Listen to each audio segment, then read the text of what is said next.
इस न्यूज के प्रायोजक है शांति ज्वेलर्स। 38 वर्षों की साधना अब एक हवेली में साकार, धातु में ढली स्मृतियां, रत्नों में ठहरी हुई रोशनी, हर कृति में समय का स्पर्श और हर आभा में वंश की गरिमा। प्रवेश कीजिए, यह सौंदर्य नहीं, एक विरासत जीवित है।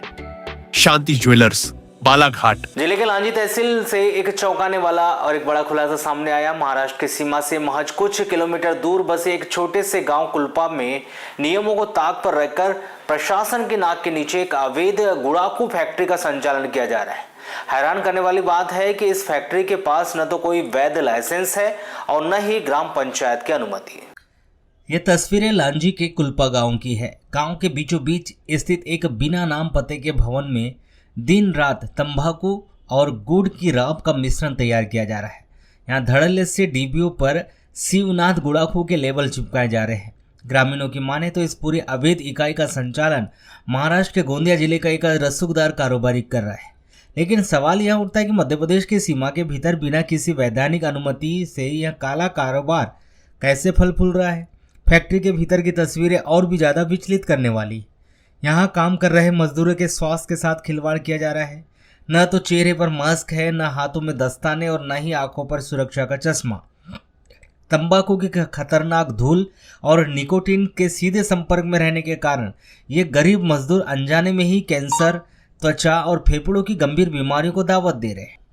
नियमों के मुताबिक किसी भी तंबाकू उत्पाद निर्माण के लिए फैक्ट्री पंजीयन, प्रदूषण नियंत्रण बोर्ड की स्वीकृति, फायर सेफ्टी सर्टिफिकेट और स्थानीय निकाय की अनुमति अनिवार्य होती है। लेकिन इस तथाकथित फैक्ट्री के बाहर न तो कोई बोर्ड लगा है और न ही कोई पंजीयन कर मांग।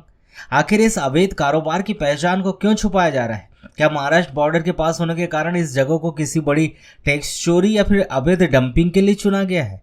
यह एक बड़ा जांच का विषय है। इस विषय पर सरपंच ग्राम पंचायत कुलपा सुनैना जतीन नकपुरी ने दूरभाष पर कहा कि उनके द्वारा उक्त फैक्ट्री के संचालन के लिए किसी प्रकार की कोई एनओसी नहीं दी गई। जानकारी लेने के लिए उन्होंने प्रतिनिधि भी भेजा था, लेकिन फैक्ट्री के कर्मचारियों ने कोई जानकारी ही नहीं दी। वहीं इस विषय पर दूरभाष पर चर्चा करने के दौरान एसडीएम लांजी कमल चंद सिरसार ने कहा कि मामला उनके संज्ञान में आया है। क्षेत्र में अगर इस तरह के बिना प्रशासनिक अनुमति की फैक्ट्री चल रही है तो जांच टीम भेजकर सख्त जांच कराई जाएगी। संचालन नियम विरुद्ध पाए जाने पर फैक्ट्री सील कर नियम के अनुसार कड़ी कार्रवाई भी होगी।